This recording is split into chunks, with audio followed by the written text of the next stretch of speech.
Iran গত শুক্রবার ইসরায়েলে বিমান হামলার পর পাল্টা জবাবে তেহরান দেশটিতে শত শত ক্ষেপণাস্ত্র ও ড্রোন ছুড়েছে।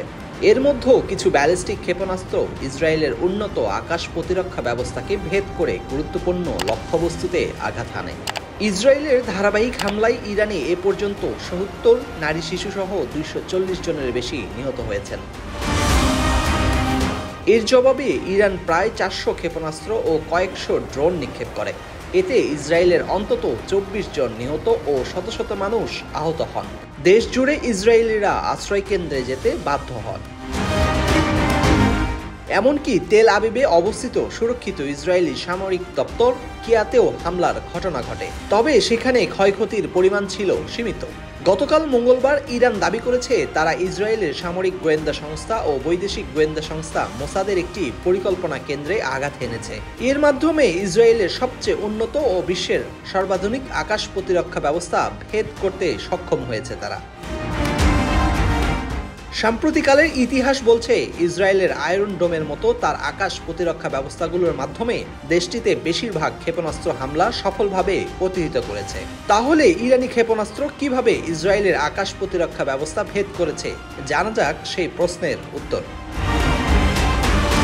ইসরায়েলের আকাশ প্রতিরক্ষা ব্যবস্থার প্রাণকেন্দ্র রয়েছে আয়রন ডোম, তবে এটি একটি বৃহত্তর বৃহস্ত ও সামরিক প্রতিরক্ষা ব্যবস্থার নিচে স্তর মাত্র বলে জানিয়েছে আল জাজিরার প্রতিরক্ষা বিশ্লেষক অ্যালেক্স গ্যালসপুটে।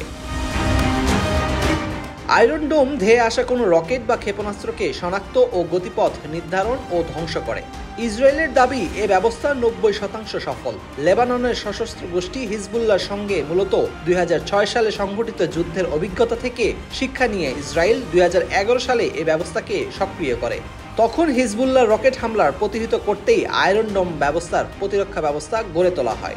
এছাড়া ইসরায়েলের রয়েছে Barak ৮, David's sling, terminal high alternative area defence ব্যবস্থা, যেগুলো বিভিন্ন পাল্লার রকেট ও ক্ষেপণাস্ত্র প্রতিহত করতে সক্ষম।